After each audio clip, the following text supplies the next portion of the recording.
allegiance to the flag of the United States of America and to the republic for which it stands, one nation, under God, indivisible, with liberty and justice for all.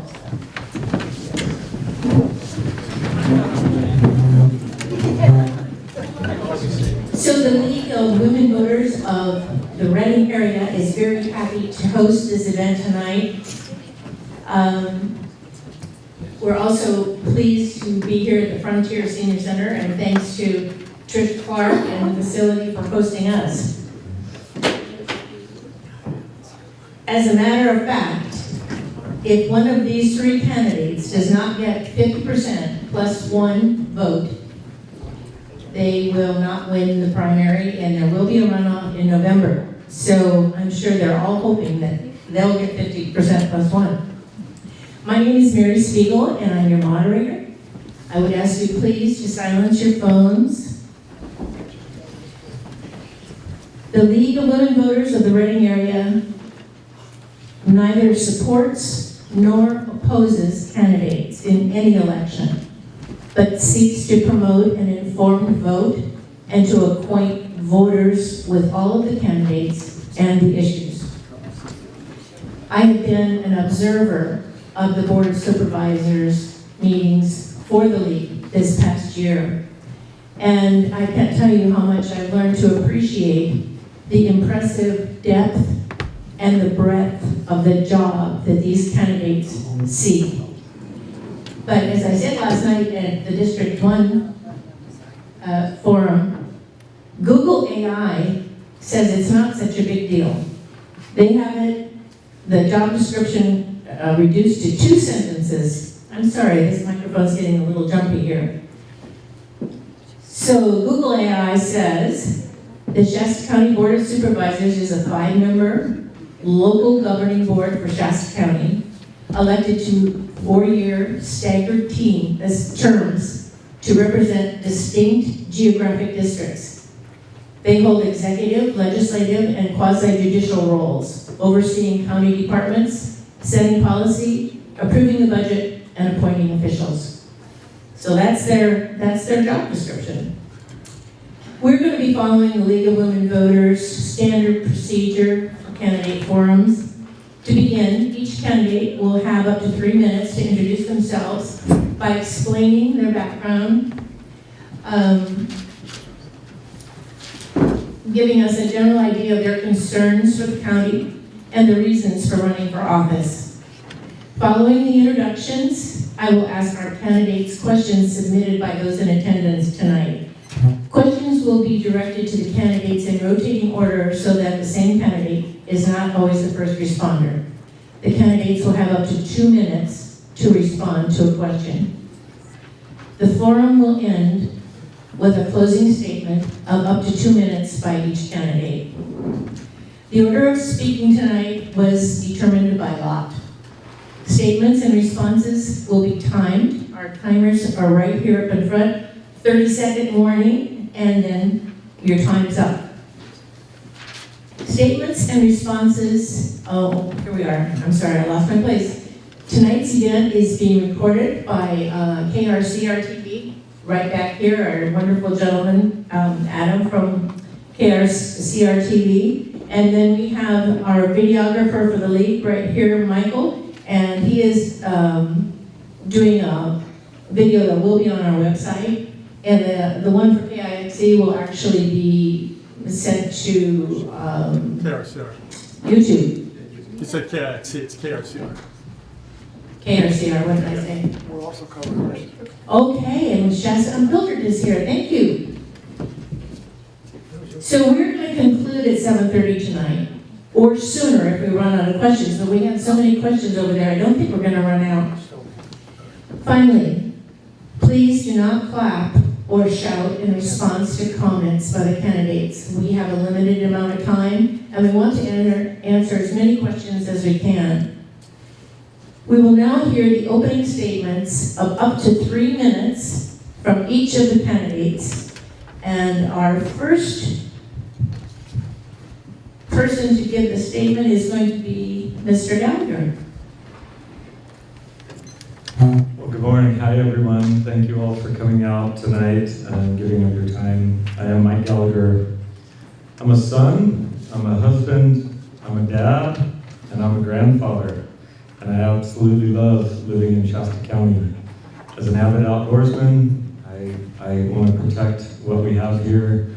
I spend a lot of time out in the woods, and I do cherish that. I've lived in true Northern California my whole life. I was born in Corning, raised in Los Molinos, and came here in 1986, so I've been here for 40 years in Shasta County itself. At 24 years old, I attended a trade school in Phoenix, Arizona, where I graduated #1 in my class and came back, and that was equivalent to a 4-year journeyman education in the HVAC repair trade. That led to 13 plus years of serving commercial and residential customers all across the North State. So I want you to know I've been an employee. I've had my own business and my own contractor's license. We've owned commercial and residential properties. And for the last 11 years, I've served the wonderful residents and the amazing staff right here in the city of Anderson in city government. I want you to know I'll bring all that experience and all the wisdom that I've gained over the many years to the Board of Supervisors as your next District 5 Supervisor. One of the challenges I have that I'll probably have time for is the current board majority has lost the ability to be taken seriously.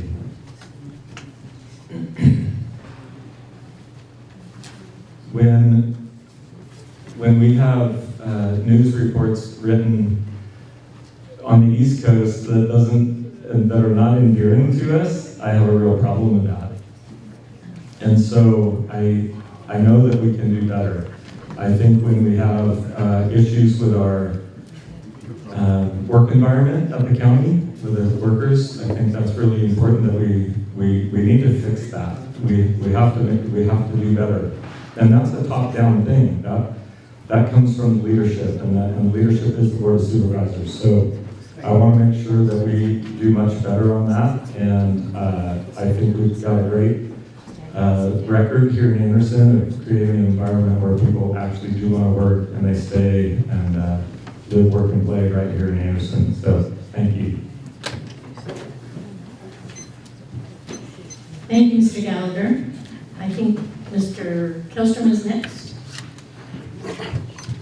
All right, welcome everybody. Glad to see you all here this evening.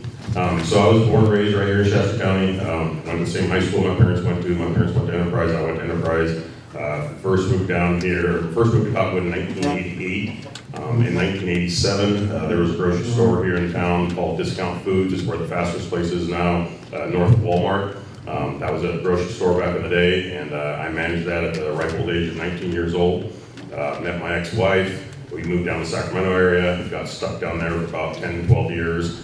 We rented for 10 years because this was home, that was temporary. Finally got back home in 2001 and been in Cottonwood ever since. So, love this community, love this county, especially love the South County. So about 5-6 years ago, I just decided that I was kind of tired of politicians, to be quite honest with you. And I thought it needed to go back to the normal guy in there doing the job rather than, bureaucrats or elected officials that had made a career out of it. So I ran on term limits 4 years ago, and I'm proud to say that in 2024, we got Measure C on the ballot, and it passed by about 77%. The people, apparently all of you, are kind of sick of politicians too, so now we have 2 terms, and that's it for you have to find another career. So I got the term limits on there, I was very proud of that. Some of the hires that we've made in the last 4 years, 3.5 years, I'm very proud of that too. We brought in a new public health officer, Dr. Moo. He will never close this county down if we have another COVID thing like we did last time. He's not going to be closing businesses and making kids wear masks at school and that stuff. So Dr. Moo is a very fair guy. We've hired a new CEO. We've hired a new county council. I promoted a public works director from within. He's got 20 years experience in the private sector, so he knows how things need to get done, and time is money. He's not just a bureaucrat that gets paid no matter what he does. So I'm very, very proud. We promoted a health and human services director. we've made a lot of improvements, a lot of promotions, a lot of new people, and I'm very proud of the work we've done, and I want to continue that work. I promised 4 years ago I would not take the retirement. I have not taken the retirement. I will not take it next term either. I just don't want to add to the CalPERS mess out there, and I just figure I'm not doing this job for retirement. I'm not doing this job just for a paycheck. I'm doing this job because I want to help people out there. And that's why I do it. I still have a lot of work to do. I've got a lot of work done, but I have a lot more work to do, so I would like your vote for a second term. Thank you. Thank you, Mr. Kelster. Now, Mr. Oxley. Mr. Oxley, I'm sorry, it's hard on our cameras. Our cameramen have asked that people not stand up. Sure. I- Sure, no I problem. know people in the back have asked to have our candidates stand, but it, for the videos, it complicates things. I'll Thank try you to- for your understanding. I understand, and I'll try to set up high so they can see me. I want to thank you all for coming in this evening. It's really a privilege to be able to speak to you. I came to Redding, California in 1995. I was born in Sacramento, went down to the Bay Area, came up here in 95, started work at Redding Medical Center in the open heart program, then started working over in shock trauma at Mercy, and also in their ER, and then ended my hospital career at St. Elizabeth's Hospital in the ER, and then I did a stint with the VA, and that's where I ended my nursing career in 2019. And then Wendy and I started a business, Rejuvenate Pools and Spas, which we owned until we closed our doors due to the economy in 2025. And so since that time, I've been retired. Wendy and I have been working on developing a 67-acre ranch. That's our goal, to be independent and try to help provide meat and other services and food to our local people here in Shasta County. I was a Army medic in the Army Reserves for 8 years. I was the chairman of the California Rifle Pistol Association. We introduced and had passed that resolution with the Board of Supervisors in 2023. Sorry for saying that's not appropriate. So in nursing and in business, it takes a lot of leadership and knowledge how to work with people to get results. And in nursing, I did a really good job in leadership. I was promoted from one hospital to be a regional director for 13 different hospitals on the West Coast. And I got that promotion because of what we did here locally at Vibra Hospital. I know how to organize, I know how to assess things, I know how to make a determination on how to fix problems, how to plan and implement, and the most important thing about planning and doing things is to come up with a way to evaluate whether that plan has been effective or not. If it's not effective, then we need to go back to the drawing board and start over. I joined this race because, first of all, I believe we need to put God back in our lives. We need to strengthen our family ties, and we need to be able to defend our inalienable rights given to us by our Creator. That's why I'm in the race. What drew me in was because of some decisions that the supervisors had made that I think took away some of those rights. And if we have a chance this evening, we'll talk about that. Thank you. Okay, Mr. Oxley, you also get the first question here tonight. Supervisor Matt Plummer, District 4, sends out an email newsletter keeping his constituents informed. Will you commit to an earnest effort to keep us informed? Absolutely. Myself as one supervisor cannot make effective change here in Shasta County. It takes the whole board working together to do that. And also, most importantly, it takes working with you. If we can't work with you to come up with solutions, then we're just dictators telling you what to do. So absolutely, it's imperative that I keep you informed about what's going on, getting feedback from you, and then assessing how we can go forward and evaluating that effectiveness of that plan. Thank you. Thank you. Mr. Gallagher, what about you? Will you keep your constituents informed? Yeah, the obvious answer would be yes, and I think Matt Plummer has done a great job of creating a model that we can all follow. I will be honest with you, I'm not the greatest tech person, but I did marry somebody who's really good at that, so I'm believing we're going to figure that one out. But response is really important. When you do reach out to a supervisor, you really should get response every time.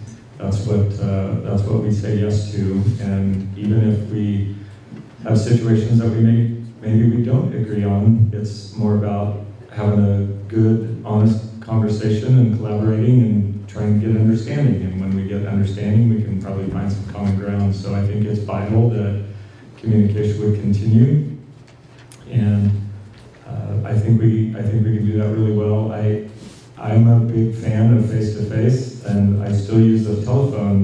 The amazing thing, those supercomputers we carry around in our pockets are still phones.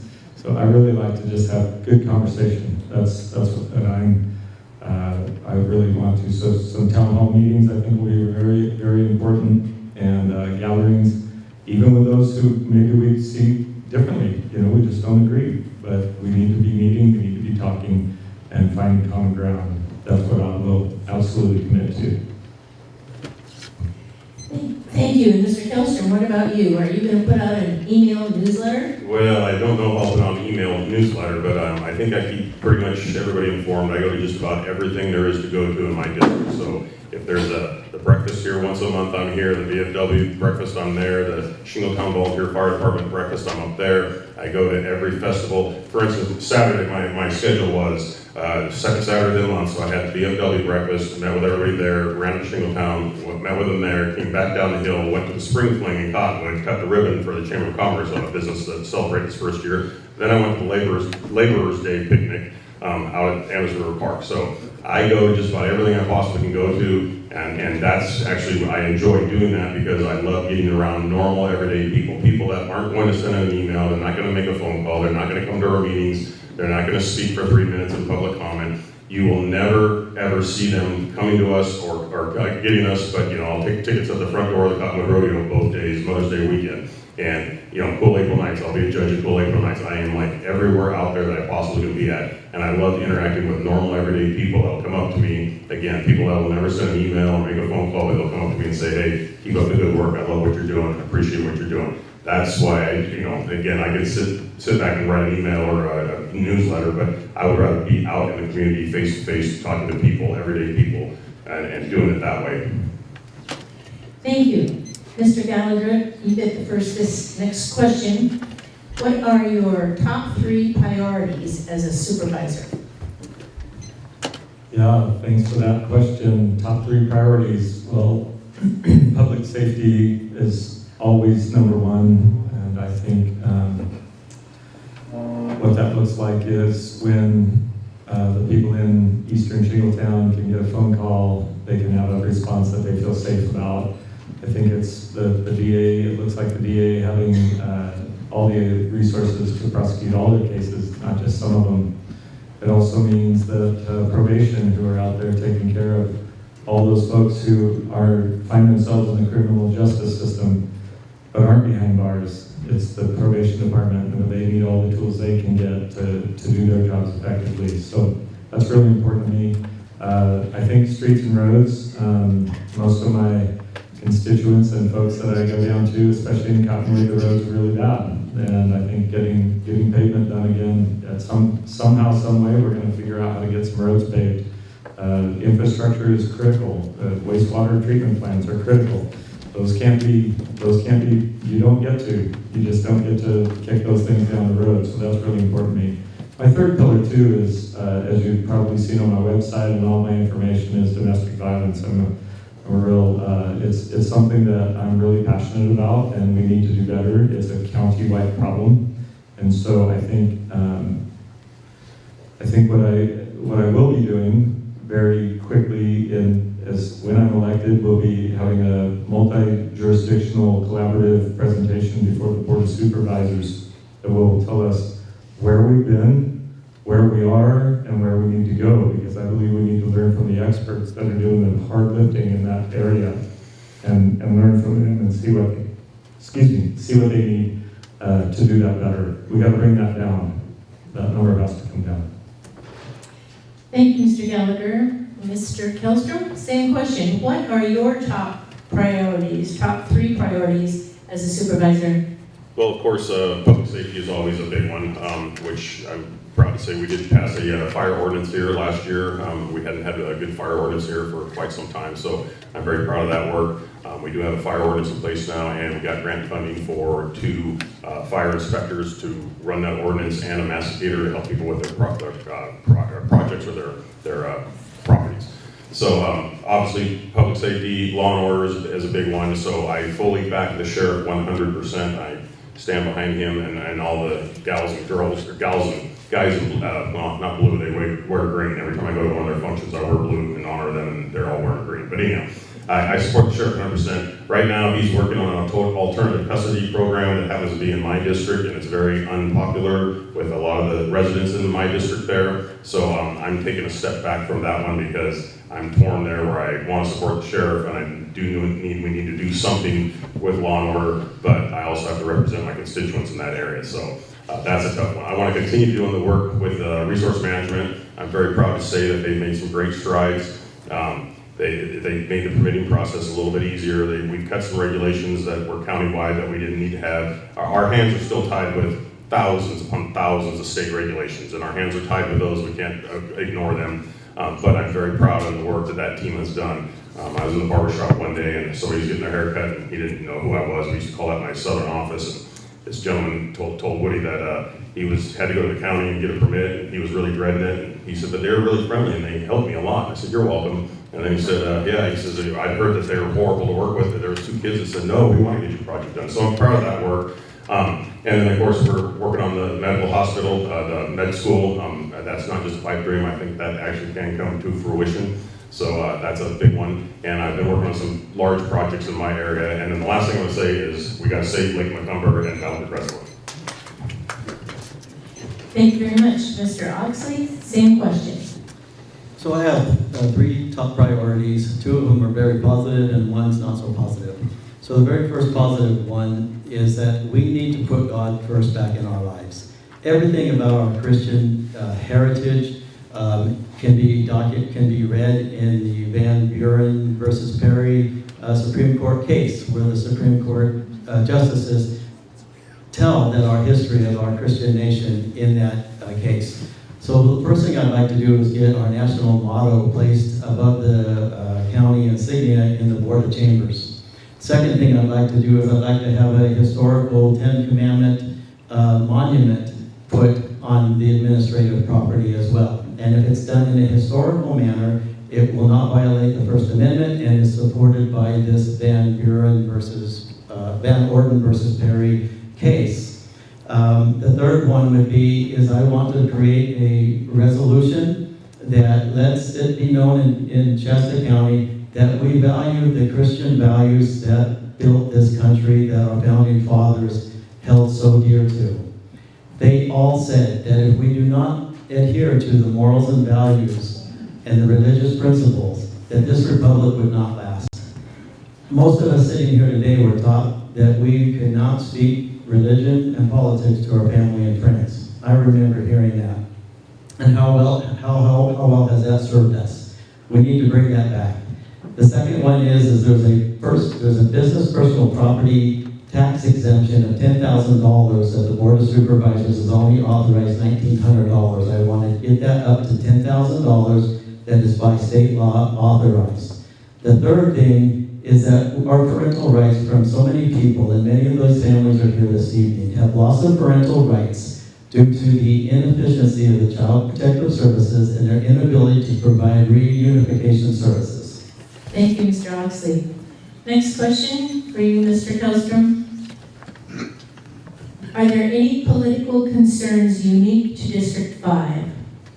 Well, I believe I just touched on one of them a minute ago. So the alternative custody program that is over north of the Jolly Green Giant Flea Market along 273 there. It's very unpopular with the residents of that area. A lot of them have asked me, well, why can't you put it somewhere else? It's like, well, find us 90 acres for $1 and we'll definitely take a look at it. So again, that's the situation we're in there. So that's it's unpopular. I just had a project go in Manton, a solar farm go in Manton. I went down there when I met with the first meeting down there, and one of my friends, basically, somebody I've known that made friends with it in Manton, she said, I'm going to put you on the spot. I want to know, what are your thoughts on this? Well, what's your feelings? And I said, you're not putting me on the spot at all. I said, my feelings are the least valuable opinion in this entire room. What I think about this solar project makes no difference at all. My job as a representative is to represent you, the people of Manton. And if you're all for it, then I'm all for it. If you're all against it, then I'm all against it. So it did go through the planning commission. It did get approved with 3-2 in the planning commission. It came back to the board of supervisors on appeal. And again, I didn't want to go vote against my own resource or my own planning commissioner, but I represented the people of Manton, and I said I had to vote no because I had to represent them. So there's plenty of controversial things, and if you do your job correctly as a representative, you represent the people, and you guys make decisions for us. We just represent you and go through with your wishes. Thank you. Mr. Gallagher, do you think there are any political concerns that are unique to District 5? Yeah, starting with, as I've traveled from Happy Valley to Shingletown, from Anderson down to Cottonwood, back and forth, as been meeting with folks. One of the main political concerns, again, is the attitude that the Board of Supervisors is just not representing them well, and there's a lot of terminology that I can't use in this forum because my wife said I couldn't do it, and from just being very disappointed to actually way more than that. So really, the representation that we have at the board chambers for our South County is just not adequate, and so with that as well, infrastructure is a real problem, and what has happened recently is they decided to, I don't know how recently, but they decided to get rid of impact fees. The danger with that is that impact fees are what cover services and are part of the revenue streams for schools and roads and sewer lines and all your infrastructure. It's really good in the beginning when you get rid of an impact fee, but 20 years down the road, you need those fees to pay for the repairs, because what happens is a contractor will come in and build the infrastructure, and then the entity inherits it, and so your impact fees are what cover the cost for 20 years down the road. So we have a real issue coming because of that particular vote. So, and that's going to affect South County. Trust me, it's going to affect all of us in South County. Thank you. Mr. Oxley, do you think there are any political concerns unique to District 5? Yes, there are. First, I'd like to address the alternative custody program. I highly oppose that. If you read the grand jury report that they did on the jail, they talked about illicit drugs in our jail. So I don't think that we should be building another facility if we can't keep the illicit drugs out of the current jail that we have. So I strongly oppose it on that merit alone. Sheriff Johnson needs to get those illicit drugs out of there. So when they do want to build another facility somewhere in our neighborhoods, those drugs aren't going to get in and cause potential harm for our citizens. I want to go back to this Child Protective Service Agency issue. This is a very sensitive issue.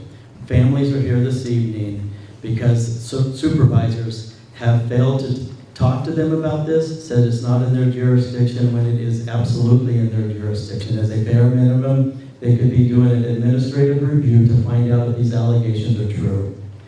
We've got families who were separated from their children without any reunification services. And what that means is the primary goal of the Child Protective Service Agency is to ensure the safety of the child. Second is to make sure that they do everything within their power to reunify that family in a timely manner. There were court orders made and for reunification services and never carried through. And we've got, right now, I've spoken to about 13 different families. We have issues here, but we need to be honest and truthful, and we can't be afraid of the red flag. As a nurse taking care of you, If I'm looking at you and I see a high temperature, high heart rate, I know something's not right. If I don't look at that as a red flag and go to the doctor to say, hey, we need help, I'm being negligent in my duties. I would be negligent in my duties to the people of Shasta County if we did not bring this issue forward. We need a forensic audit of Health and Human Services and Child Protective Services. Thank you. Mr. Kellstrom, this next question goes to you first. California Fish and Game wants to have the Anderson Cottonwood Irrigation District remove the irrigation diversion dam on the Sacramento River so they can send more water down the river to improve the salmon fishing. What is your response? Well, first of all, that is I don't even remember how many tens of millions of dollars to put in more pumps to take out that dam. The dam's worked for 100 years. It's only up there for the summertime. The problem with the salmon, it is quite frankly, it's the stripers. The stripers are the problem with the salmon. Last time they took a dam out was a red blood diversion dam, and they took that dam out, and stripers, when I was a kid, we never had stripers up this far. And I fished that river a lot when I was a kid. We had salmon, we had trout, we had the pike minnow, they call them the squawfish basically, but we didn't have stripers. Now we have stripers now, and they wait until the fry are this big so that they can tag them and put them in the water. Well, that's perfect size for a striper to eat. So literally they dump 500,000 fry into the water, and about 499,000 of them are killed that day. So I don't really think removing the diversion dam is really going to help them a whole lot. I don't think it's going to help the salmon season a whole lot. I think what they need to do is they need to put no limits on stripers and no size limits, no bag limits, and it gives me those stripers out of that river that we possibly can. Thank you. Well, you really know what's going on at the ACID department. Anyway, so I'm impressed with your response. Mr. Oxley, can you all do that? I'm gonna try. Okay. So if they want to remove that, they have to get past me first. There are times in our lives, ladies and gentlemen, if our founding fathers didn't stand up to King George and say, no, you do not get to do this, even though the law said that he could do those things, we wouldn't be here today. So there are times, so if somebody wants to come around and say, let's remove that diversion dam, it's going to be, no, you're not going to do that, and I will stand in your way physically. We had an issue with water several years ago with that ACID canal being dried up, and a lot of people lost their wells and found their farms. That should have never happened. The current board of supervisors at that time should have made sure that that got open. They should have been there night and day, standing up for the people whose farms were destroyed. That was not right. It is difficult to do the right thing, especially when people are saying, well, you can't do that because the law says you can't. Well, I'm sorry that there are times, ladies and gentlemen, that you have to stand up and say, no, you are not going to take our rights away. You are not going to take our farms away. You're not going to take the water away that we need. So if anybody wants to take that diversion dam away, they're going to have to go through me as well. Mr. Gallagher, California Fish and Game wants to have the ACID irrigation district remove the irrigation diversion dam on the Sacramento River so they can send more water down the river to improve salmon fishing. What is your response? Okay. Those were two okay responses, but somewhat inaccurate. So when it comes to salmon, the real problem with the salmon runs in the Sacramento River is happening in the Bering Sea. It's the raping and pillaging of the salmon stocks that actually make it into the feeding grounds, and they run miles of dragnet. It's all indiscriminate catch, and they kill tons and tons, metric tons of salmon. They don't come back because the Bering Sea is being raped and nobody's saying a word about it. The ACID canal is now part of the ecosystem of the valley. To remove that would be ridiculous on one level, stupid on another, and inhumane on a third level. It is now, because it's been there so long, the trees, the grasses, the pasture lands, all the feeding, all the personal property that requires that water now, you can't go back. It's been there way too long, you can't go back. I think that cool heads should prevail in this. I don't think Department of Fish and Wildlife on their own can just remove that dam. I think facts will actually prevail as well, and we have to stand up for the truth.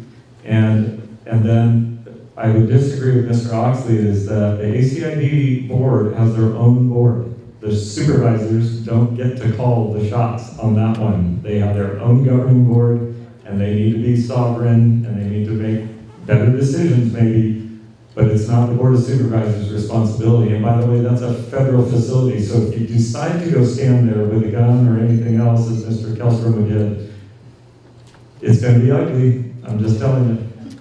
Thank you, Mr. Gallagher. Mr. Oxley, this next question is for you.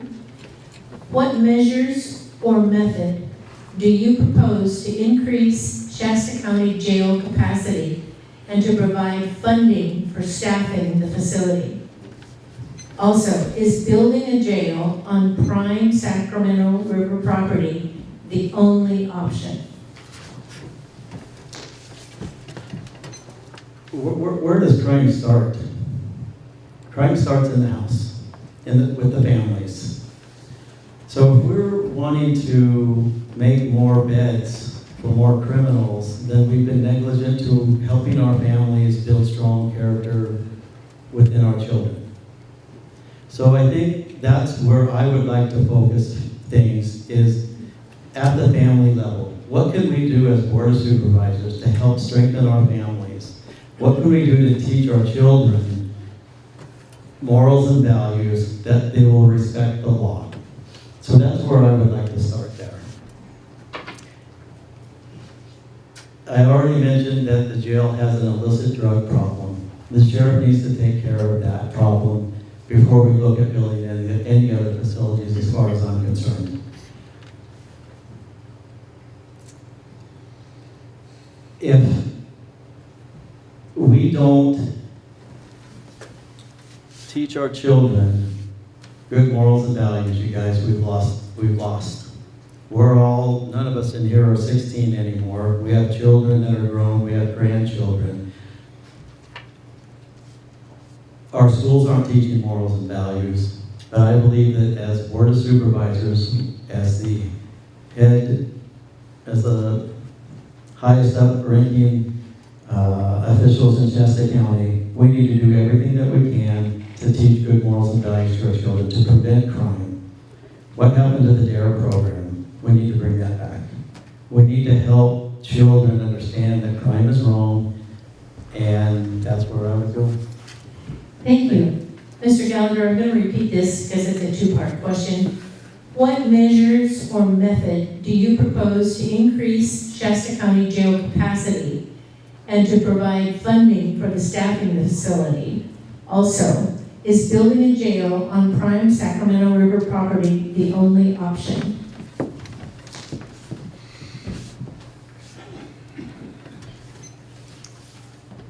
Well, I'm not going to answer the question directly. I think where we have to go in this particular topic is the state of California needs to get back into the penitentiary business. What has happened to the county is they've been dumped on because 14 out of 15 state-run penitentiaries have been closed, and they're trying to close the 15th one.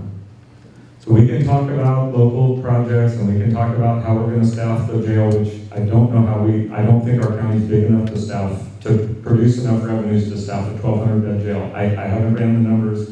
It just doesn't make sense because we only have 480 now, and we're struggling with that. And I'm a big fan of Mike Johnson, so it's not about the sheriff. I'm just talking about what has been dumped on us by the state of California. AB 109, Prop 47, Prop 57 has just absolutely covered all the counties across California, not just Shasta County.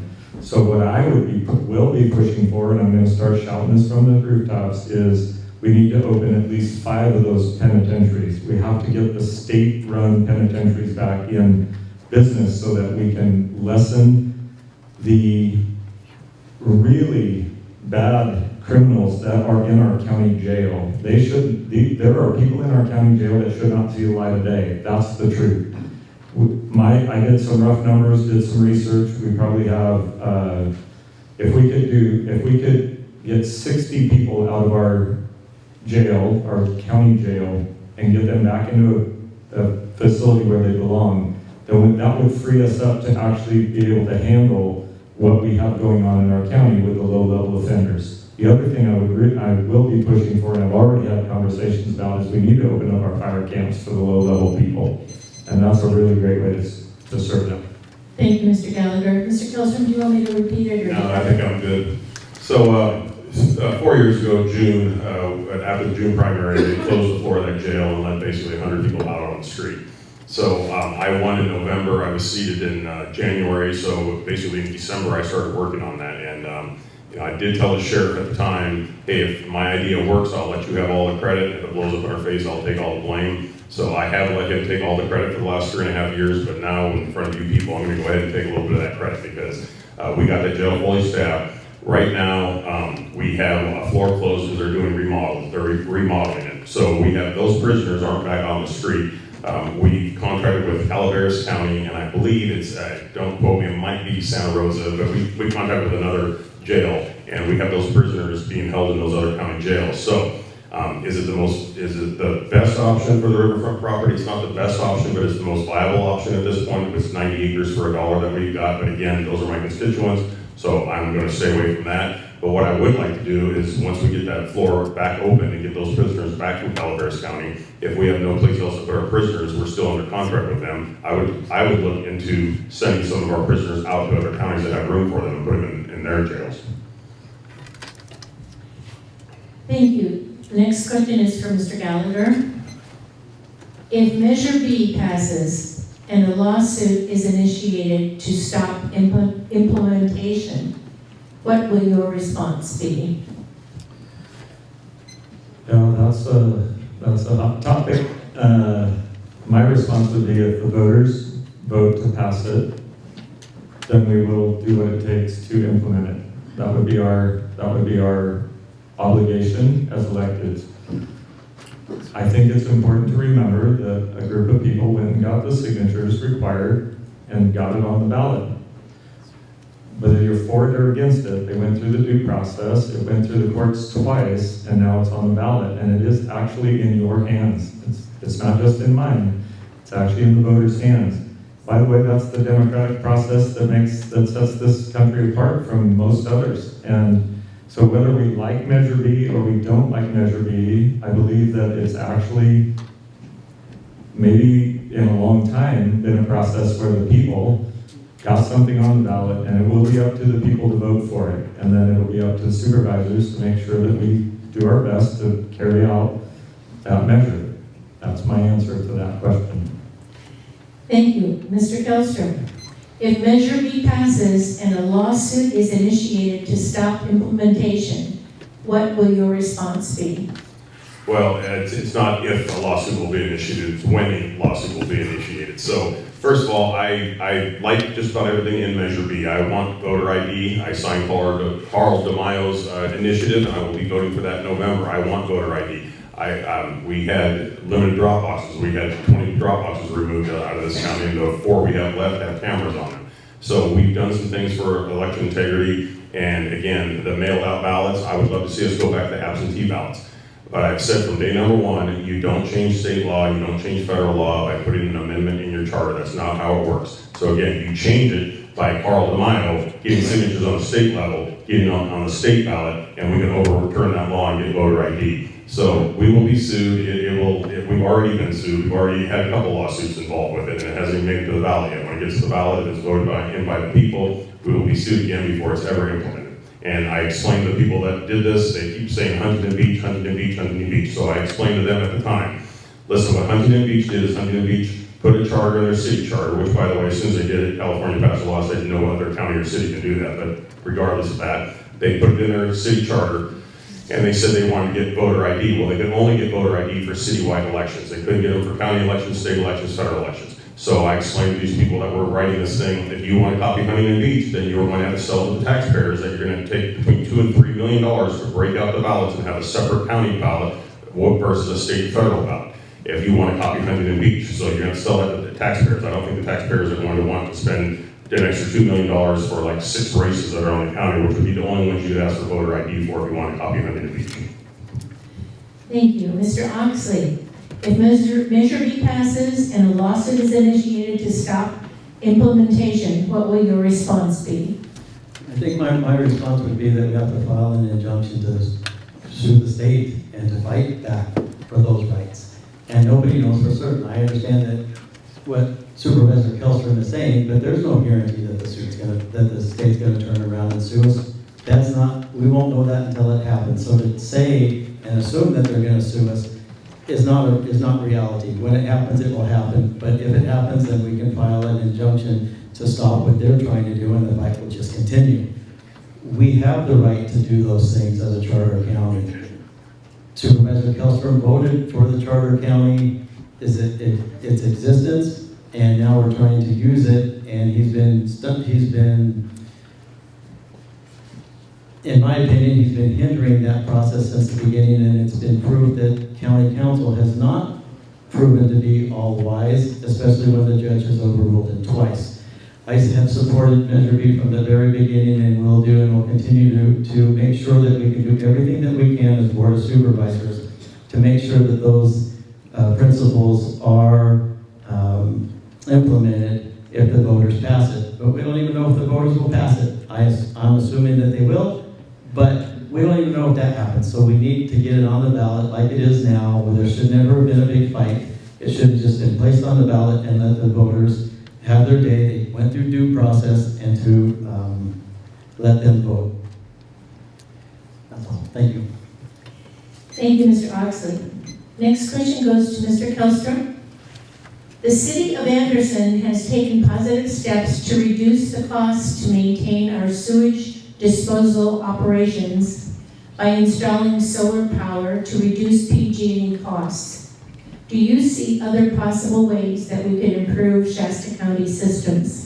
Well, they installed solar, which is fantastic, but this is after they voted to raise the sewer rates by 288% over the last 3 years, or this coming year, last year, and current year. So, yeah, I'm all for cost savings. We've done solar projects ourselves in several different areas. Right now, I know a lot of people are upset that the old courthouse is going to be torn down. I was the only one that voted against that, by the way. But we looked into that extensively, and the cost to just have this building standing there is about $20,000 a month. A lot of the air conditioners don't work. The front of it is not ADA compliant. So there's a ton of so we look at cost savings all the time, and a lot of times people can't see it from the outside looking in. I've had people reach out to me on the courthouse, for instance, and it's like, it really is the cheapest way to go to make it a parking lot. And again, I'm voted against it because I just hate to see that grand old building torn down. But yeah, the county does all sorts of, we do a lot of cost savings. And next June, we'll have our budget. And by the way, I go through every single line in that budget. I look at every single line, every single page. You'll see me pretty tan at the middle of June because I will be out reading that budget in the sun with a marker and some little market notes, and sit there and go through every single line in that budget. So I'm very proud to say that the county right now is running in the black. We're one of the few jurisdictions that are running in the black. City of Anderson is running in the red. I believe City of Redding is running in the red. Tehama County is running in the red. So I'm very proud of that. We have some great fiscal hawks in charge. Dave Rickard was elected treasurer in Illinois. He's our CEO. Aaron Bertain, Jen Rossi, we have Nola Short, our audit controller. We have just some absolutely amazing people that are fiscal hawks, and believe me, we don't spend a dime if it's not warranted. Thank you, Mr. Oxley. The City of Anderson is taking positive steps to reduce the cost to maintain our sewage disposal operations by installing solar power to reduce PG&E costs. Do you see other possible ways that we could improve Shasta County systems?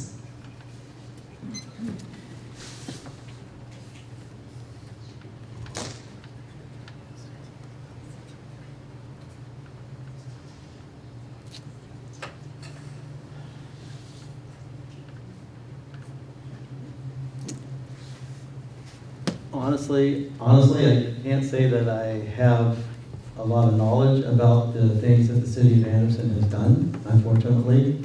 I believe that we need to look at all alternative ways to cut costs. Our ability to provide for our families is becoming more and more difficult every time that there's a rate increase for energy or for gasoline. So I think it's imperative that we need to look at all those alternatives. I myself have not done that, but in the way that I do business, we identify a problem, we assess it, we make a plan, implement it, and then we evaluate to see if that plan has been effective. So I am in favor of looking at all sources of alternative means of energy. I just have not looked at that one specifically. Thank you. Thank you. Mr. Gallagher?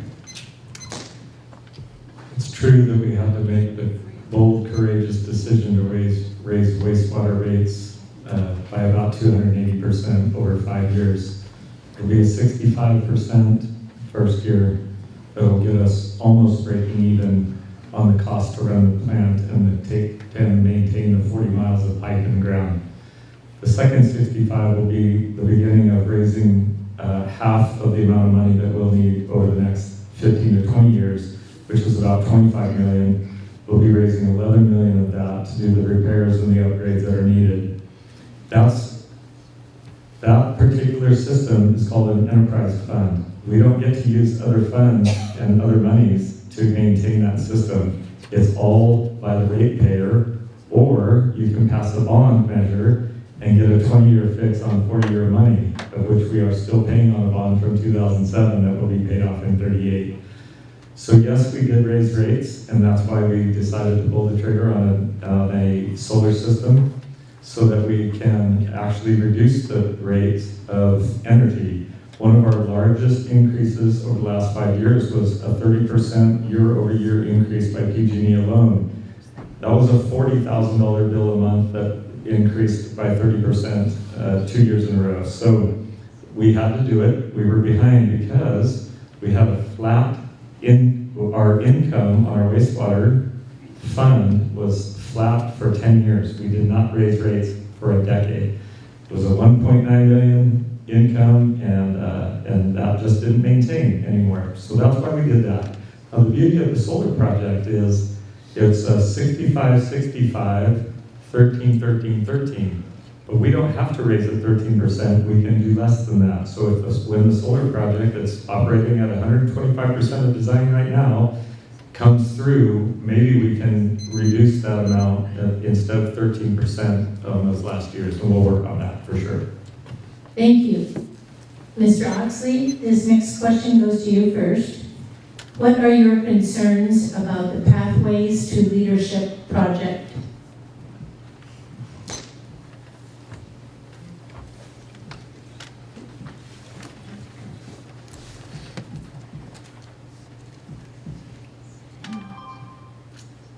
I don't have enough information that I feel comfortable discussing that right now, but I would encourage any of you to email me that question.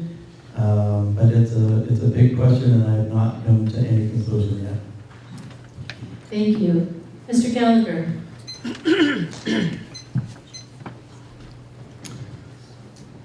Well, I've taken 2 opportunities to speak on that project. I spoke at the Board of Supervisors meeting, the meeting after they decided to give 1.925 million in matching grant funds to a project that was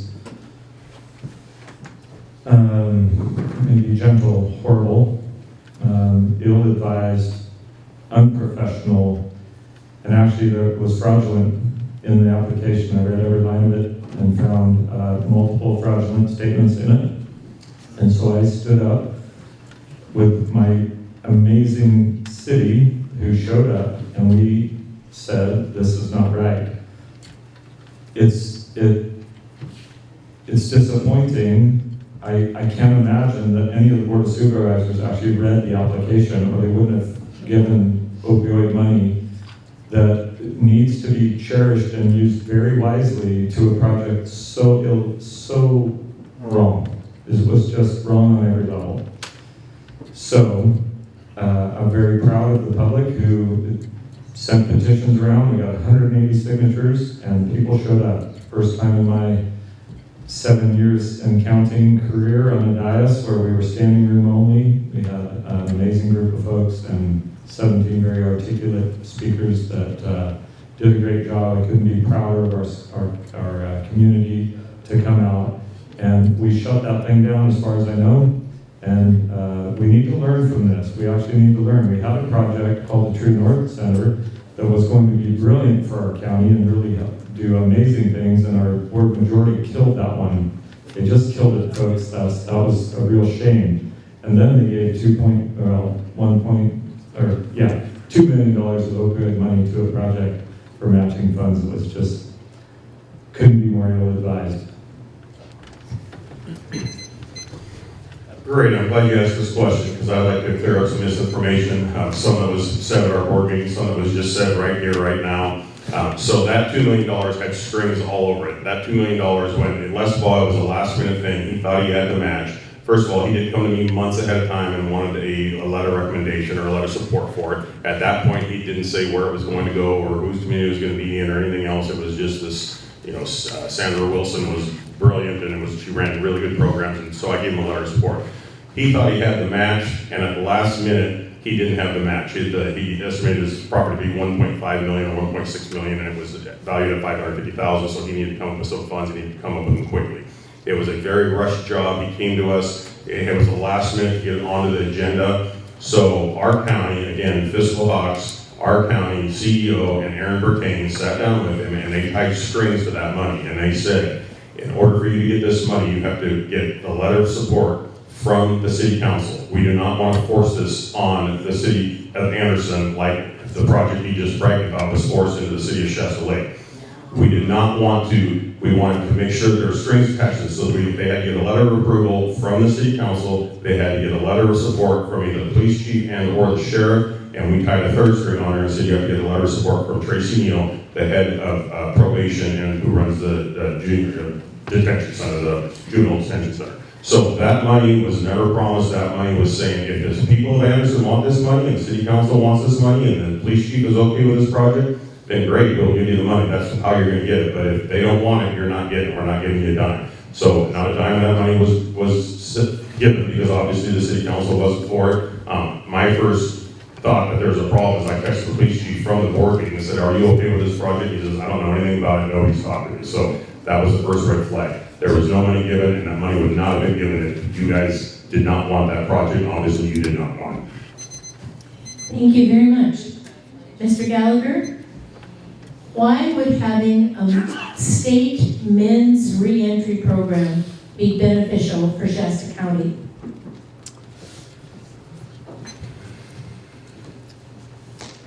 I guess I'm not sure it would be beneficial for Shasta County if they're not Shasta County reentry people. So I think it's really important that we would know where these folks that are going through the reentry program are actually coming from. If it was to serve our local folks who have found themselves in the criminal justice system and we were going to support them in reentering, I would be for that. If we're reentering people from out of county and across the fruited plains and who knows where from, then I would be against. I don't think we have the resources or the energy or the staff to deal with folks that are outside of our county. I do want to circle back on the previous question because I think it applies. The design of the facility that was going to go to Shasta Lake was actually pretty brilliant. And even if it wasn't going to go in Shasta Lake, I think that we need to know that we need a facility like that. Mental health is a serious issue in our county, and everyone knows that that's the case. So I'm going to run out of time, but I think what you have to remember is that the Board of Supervisors voted to give the money. They absolutely said yes, except for Alan Long was the only one courageous enough to ask really hard questions that didn't get answered, and none of us in Anderson knew about it, except the mayor of that year, who was no longer the mayor, but it looked like was representing the city on the application. So I'm going to push back on that one a little bit while I can, because we desperately need a really good facility. We need to know where it's going to go. It has to be the right place, and we have to be able to have those set aside matching funds, because that's the way these projects work. You get a grant, and then you need the matching funds, so you need those set aside. Thank you. Mr. Kilstrom, why would having a state men's reentry program be beneficial to Shasta County?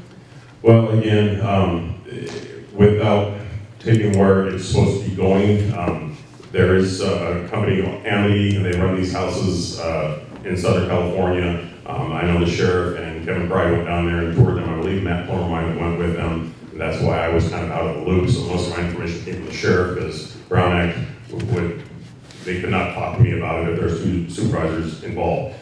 So according to what the sheriff said, this Amity program, they take half the population out of the state prison, half the population out of the county. They try to take locals, but if they take somebody from another county, they're shipped back to that other county when they're let go. So the Amity program, it looked like a pretty good program. They're locked up at night.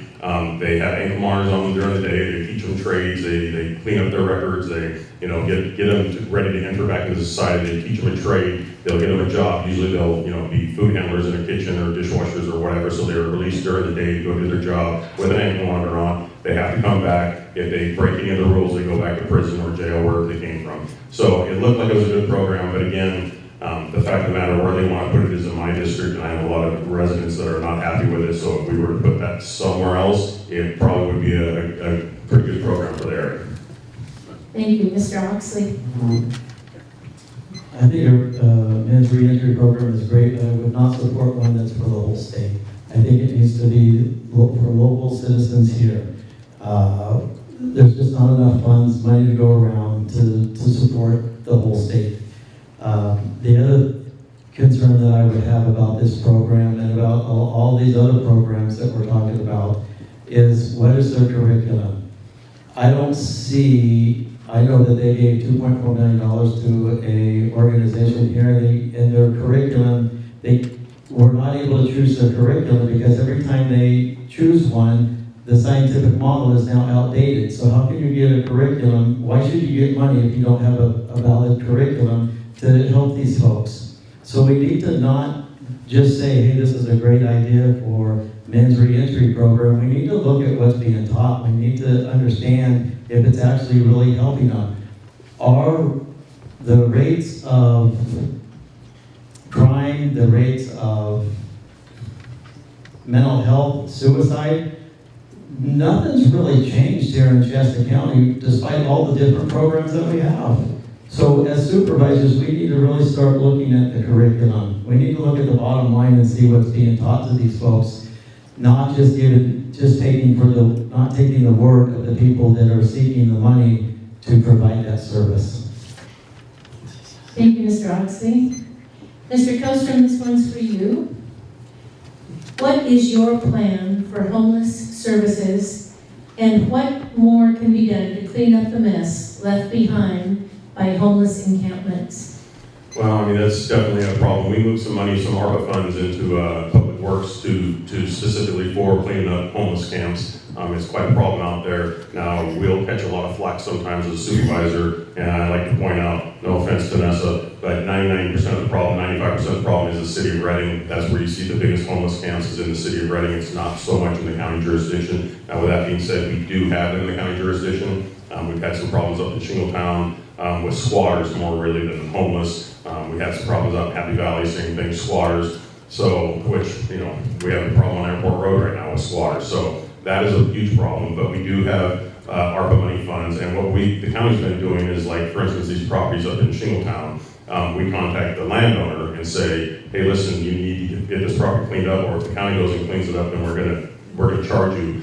We started doing our first abatement hearings last year, and we were listening from cases from 2017 and 2018, because between resource management and our county counsel's office, we hadn't been doing abatement hearings until just recently. So now we're doing abatement hearings every week. They take these properties after the county has cleaned them up. We send them a bill. We lien the property, send them a bill, and we'll take it to lien hearing, and we'll oftentimes take the property. We've taken a couple of them up in Shingletown. I think we took one in Happy Valley. So we take these properties and then we put them on the market and sell them. I did help set up a fund when I first got elected at a problem 31,000 Highway 44, going into Shingletown, and I went to the, naive, I was pretty naive. I went to Lori Scott and I said, hey, why can't we just clean this property up and then, sell it and then we'll just pay ourselves back, and no, everything has to be in a budget, it has to have a line item. So we do have a fund now set up so that we can draw from that fund, clean these properties up. When they sell, we can pay back the fund, and we'll have multiple properties going at the same time, money coming in, money going out. So we do have a fund to clean up these properties now. Thank you. Mr. Oxley, what would be your plan for homeless services, and what more can be done to clean up the mess left behind by homeless encampments? The homelessness creates a real health issue and a safety issue. And narcotics are rampant in the homeless camps.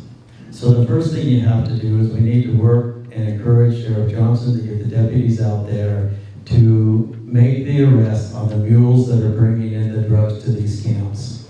They use the drugs, then they go back out to the streets to panhandle, and then the cycle just continues. So we need to start by enforcing and arresting these mules and getting them out of here. And then we also need to find out where these people live. If they're not residents of Shasta County, we need to give them a ticket and a bus ride out of here back to the county from which they came.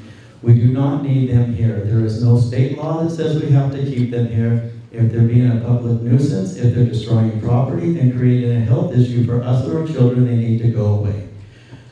The other issue that I have with this, and I found this out from a family that Wendy knows, they had an encampment of people on their property. They were told by the county to clean it up, but they would be charged and billed for it. So they cleaned it up at their expense when it's really a county problem. If the county's not going to kick these homeless people off, who's going to be? And why should the homeowner be responsible for doing something that these illegal people are doing? The county should not bill these families for, or should not threaten the loss of their properties if they don't clean up the homeless camps. This particular family took out tens of thousands of trash at their expense when it should have been a county problem, in my opinion. Homelessness that's an option that people choose. We have the option to not allow them here. Thank you, Mr. Oxley. Mr. Gallagher, Could you send that one more time, please? what is your plan for homeless services? What more can be done to clean up the mess left behind by homeless encampments? Yeah, I know we did some research and we had a gathering a number of years ago, and we learned that in the homeless environment, it's basically split into thirds. About a third of the people would actually receive services if you could get to them and offer it. About a third. About a third doesn't want services. They're just broken, and we have to have compassion for them, but they do not want to be helped. And then the other third is the criminal element. Addressing the criminal element is a problem because we have a jail that doesn't have a bed for them. So we can arrest and then we kick them loose day after day, week after week, month after month. I'm encouraged to hear that we're remodeling the floor of the jail, but that doesn't help the problem on the streets. So it's not actually against the law to be homeless, but if they are breaking the law, then we have to deal with that. So I think that we really have to figure out how to get some resources available to help the third that wants to be helped, that would take the help. I don't actually have a plan in my mind of exactly how to do that. The amount of homeless, we did some work, my wife and I did some work with homeless, more than my wife. It's a very tough nut to crack. They're very broken individuals. They would be homeless if they weren't. And it's a very difficult demographic to get them up and out of where they're at. When it comes to cleaning up the homeless camps, sometimes what we've done in the city of Anderson is we've set aside funds, we just get out there and get it done. The county's a much larger area, so that's going to be much more expensive.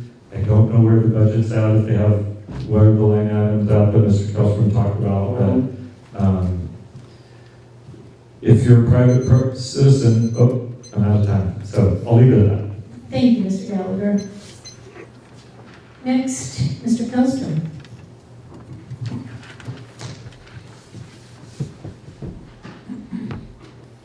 Oh, are we on a new question? We are, and I started last. I had it down, but, okay, so you're all right. Well, then, Mr. Gallagher, I'm trying to follow. I'm trying to be orderly about this, so You're doing great. I have you next to be first. So the question is, what do you see as a path forward to improve access to affordable housing in Shasta County? Well, currently, that's about the only thing being built in Shasta County, because we don't have an environment that's conducive to private contractors building single-family homes. The state is giving money to organizations, and when we talk about affordable, I would tell you it's pretty much not affordable. I'll make my point.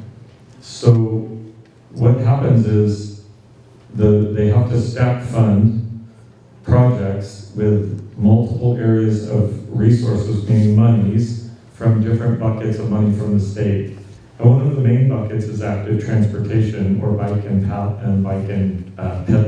They call it bike and ped. It's for walking and pedaling. If you get that money, you can usually build your project.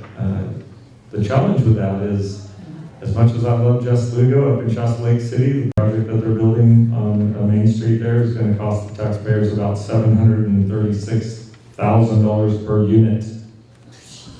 It is the math, and I'm being conservative on that number. It's probably higher than that. Then the challenge is that it will be subsidized by the taxpayer. And then in 20 years, when it needs to be rehabbed, they're going to get a grant from the state that's going to be our tax dollars to rehab it. That's the way it works, folks. You don't have to like it, but that's the truth. So, over the last 15 years or so, we built 400 homes in Anderson, but that died off with the economy. We do have a Section 8 housing project coming to North Street, and I believe it's going to be a good project because it's for the elderly. It's very specific, and they do a great job of running that. But right now in California, it's the only projects that are being built that I can see. Very few single-family homes. Thank you. Mr. Kellstrom, what do you see as a path forward to improve access to affordable housing in Shasta County? Well, first of all, we all talk about affordable housing, and it drives me crazy because in this state that we live in, you have to have solar, you have to have a Tesla plug, you have to have all electric appliances, and you have to have fire sprinklers. So you just added $100,000 on the cost of every single home out there. So that kind of drives me crazy. With that being said, I have a project right now that I'm working with some developers, 95 starter homes in Cottonwood, and we're at a roundtables meeting tomorrow with builders and Health and Human Services. There's a $1.5 million grant out there for workforce housing that has been flown several times and no one has ever taken it up on it and applied for it. So I have a contractor now that this project is perfect for that grant. There is no low income tied to it. I know the project that Mr. Gallagher was just speaking of at North Street, yeah, 3 of the units are for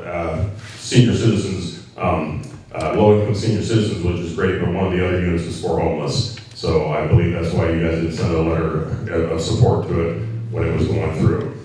So most of these grants do have low income tied to it. This particular one does not. So we're looking at 95 starter homes in Cottonwood, which is a pretty exciting project because ever since COVID, the school attendance has dropped drastically. So we need more kids in our school, and this is a great project for the county and a great project for Cottonwood. Thank you. Mr. Oxley. I want to circle back to the homeless just for a second. Because there's one other aspect that I want to say is for the homeless who want help, we can provide that help for them. I've already started speaking to one gentleman who has experience with the California Conservation Corps, and my thought is that we could create something like the Civilian Conservation Corps that President Roosevelt started back in the 30s. Let's create some jobs specific for the homeless so that they can build up their integrity, self-respect for themselves, and be able to get back and integrate into our society. But they have to be willing to work. We cannot afford to give free things away anymore, you guys. We just can't. As far as the affordable housing goes, that gets tied back to how do we, in order for it to be affordable, people have to have income to be able to afford it. I do not believe in any subsidized housing for any of us. We can't afford that. So what we need to do is we need to try to help people be independent by trying to create jobs. And one of the things that I've looked at into doing is in this rural county that we have, if you go back to the 50s versus compared to what we have now, we only have half the number of cattle that's available for market as compared to the 50s. We need to start producing and raising more animals and be able to provide that food for our own people here. But by doing that, we can create more jobs for folks. So affordable housing, we would all like affordable housing, but you have to have the means to take care of yourself, and we should not be, the taxpayers should not be subsidizing that for people, because myself, as a retired person, I can't afford to pay it. So I think we need, as supervisors, we can help create jobs for people so that they can afford their own homes. Thank you. This is going to be our last question, and it will be to you first, Mr. Kellstrom. How will you stop the revolving door at the jail? Well, again, we have to get an alternative custody of some sort, because that jail's AB 109, put a whole bunch of state prisoners in that jail. Those guys aren't going anywhere. The criminals that are in the jail are pretty bad guys. Some of them are awaiting trial, and we can't let them go, so they skip out. So that's the toughest job in the jail, is the guy that, the booking officer that has to sit there and decide, do I let the child molester go, or do I let the car thief that's on his third car this week? We need a bigger jail. We cannot expand the jail that we have now. So all we can really do is keep it full, keep it at the capacity, keep all the levels open on that, which we are staffed to do that. So again, my thoughts are, and I'll talk to the sheriff about it, if we are sending criminals out now from our jail into Calaveras County and some of these other areas, well, once our jail, when we get those guys back and our jail is full, I would like to look into farming some of these guys out to jails that aren't full in other areas. Mr. Oxley, how will you stop the revolving door at the jail?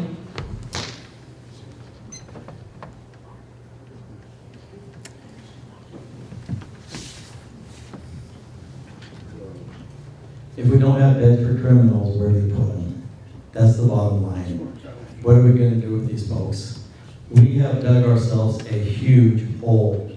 And myself, and if I was elected and as part of the Board of Supervisors, we're not going to have all the answers on how to solve and fix that hole. We've got a character problem in this country. We have kids who are being raised that have no morals and values and respect for other people. So as we look about how to stop this revolving door, we have to, this generation here, if it doesn't start with us, and if we don't fix the problem, the younger generations are not going to know how to fix the problem. We live in a time where we know what respect is. We know what honor is. And we have to somehow or another get that back to our kids. So to stop the revolving door, that's not an immediate fix. And whether you let a murderer out or a rapist out, you're putting a dangerous criminal back out on the streets. So that's not an easy answer, and we don't have an easy fix. But I know that we can fix it, but we have to go back to our basics. We have to start from the leadership down on teaching morals and values and letting people know, hey, it's not right to do that. We have an amazing thing called technology, and I've yet to see any commercials from the Board of Supervisors telling people, hey, this isn't right, kids. And what are we doing as boards of supervisors to help parents who came from broken homes to teach their kids to do different? We can do different. We can work with the pastors in this community, but it has to start at the beginning. Thank you. Mr. Gallagher, how will you stop the revolving door at the jail? Yeah, I'm going to go back to my earlier statement. I think get the state back involved. You go to the most recently built prison, because that'll be the easiest one to rehab.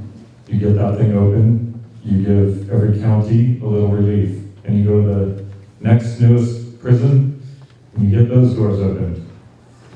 President Trump thinks he can open Alcatraz. I bet we could get Susanville back open. You know, because that is the reality that we find ourselves in. I appreciate Mr. Oxley's passion. That's the 40-year fix. That's 2 generations from now. We don't have that kind of time. We have to do something now, and the answer is, those facilities are already built, folks. They're just sitting there empty. It's not a heavy lift to get those doors back opened and then closed, obviously. We wouldn't want to just leave it open. You guys are a rough crowd. That was kind of funny. So thank you, George. George Winship's there for me. So I really do believe with all my heart that is the answer moving forward. We just have to get these state penitentiaries back open. I want to circle back though on the statement that Mr. Kelstra made. The 1 bed, which is not accurate, there are 11 beds in that facility that we said yes to that are set aside for 62 and older that are at risk of going homeless. It's the model that this organization has used for years. They have multiple facilities operating now. They do an amazing job of not only taking care of their facilities, so people, elderly folks who are at risk, have a very nice place to live, but they also partner and contract with local wraparound services so that they're not just living in a little cardboard box and left alone. So I'm out of time. Well, that's all right, because we are going to have closing statements now, so you'll get 2 more minutes, Mr. Gallagher. Closing statements are 2 minutes, and our first candidate is Mr. Kelstra. I thought number 3 would go first on closing statements. No, I'm fine with that, I don't care. I'm good, that's fine. Okay, so my closing statement, so I've done a lot of work, I've started a lot of work, I've got a lot of work done, I still have a lot of work to do. So I would really appreciate your vote in June. There's a lot of big projects that I am in the middle of right now that I want to see through. Again, I'm proud of the work that we've done. I'm proud of the personnel that we've brought on. I'm proud of the direction that the county's going in. My pet projects or my pet departments are usually public works or resource management. I'm down there. I'm either on the phone with them or down there almost on a weekly basis. I had a phone call today and a phone call yesterday with issues that were going on there. So I want to continue that work. And again, I brought term limits to the county, and you guys voted for 77%. So this will be my last term. I just want to be able to finish stuff out. And I do believe with term limits too, I do believe that it puts a fire in you. If there's a fire in me, I know that I don't have 16 years to get something done or 20 years to get something done. You know, I've gotten a lot done in 4 years. There's a lot more I want to get done, and I need 4 more years to do that. Thank you so much. Mr. Gallagher. Thanks so much. Thanks again for all of you coming out. I have 11 years serving the city. I think what sets me apart is experience. I started in the planning commission. I did 4 years where I learned about all things planning, learned about land use and how, design review and master plans and how we design a city for the long term. I learned all those things while I was a planning commissioner, and I really loved those 4 years. I am also on a second term. I would ending my term, although I could run again in the Anderson. I'm choosing to run for the supervisor position in District 5. So I have double the experience of the gentleman on my right to your left, and I have a lot more experience than somebody like Mr. Oxley that has none. And experience matters. Anywhere you go in life, if you're going to have somebody serve you, wouldn't you rather have somebody with some experience and knowledge about how things work and how things actually work and where the money comes from and how it flows? I think that's very important no matter what we do in life and where you go. So I chose to run, and my wife and I chose to sacrifice the next 5 years of our life to serve, which I've done in the city of Anderson. I've been very honored to serve the wonderful people who live here and to serve the amazing staff that work at the city of Anderson. And I think we've done really well. There's been ups and downs, there's been some hard times and some good times, but experience matters, and that's what sets me far apart from the two gentlemen I happen to be sitting next to right now. Thank you. Mr. Moxley? Experience is very important, and I do have the experience. I don't have experience in politics, but I have experience in life. And private experience in business goes a long ways. So I have no doubt in my mind of my ability to run as a supervisor and act accordingly, and to provide the leadership that Shasta County needs. I chose to run before Mr. Gallagher got in because of decisions that Mr. Kelstrom had made. And the primary one is the parental right issue. He chose to never contact this family for 2 years, and she lost her rights. So to have somebody speak that they're for your rights but not do anything does not speak the truth. Mr. Kelstrom did not support Measure B, and that was the right of the people to do so. He didn't support the alternative custody program, or he supported the custody program on Anderson when the people didn't want it. So I don't believe that he's really listening to the people. And then they get a pay raise, a $31,000 pay raise, and they deny a 40 cents per hour increase for in-home support services workers. Now to me, you guys, that doesn't take years of experience to understand that those things are not right. No, I haven't served in government before, but I've served the people that I've worked with. I have the leadership, I have the experience, and I have the moral values and integrity to make the hard, tough decisions when it needs to be done. I really appreciate you coming out tonight. Thank you. Thank you so much, Mr. Oxley. So the League of Women Voters has another forum coming up on April 22nd, and it is for the Registrar of Voters. So their candidates Clint Curtis and Joanna Francesca will be at the Shasta County Reading Library Community Room.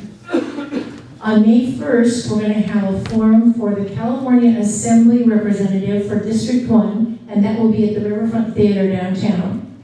We may have another forum, but that has not been formalized yet.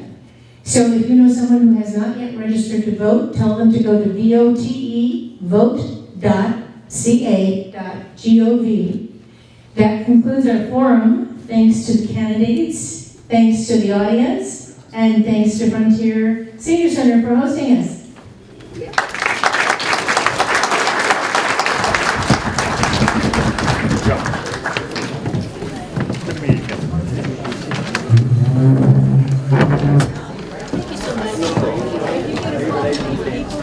No, different clan. Different clan. Probably somewhere back in Ireland. Sure. No problem. The questions on this bill was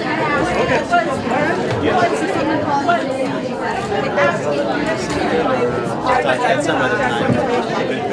Thank you very much. yes, but no. That's for sure. I'll just go to certain jobs. Let's see. Do you want to email the challenge?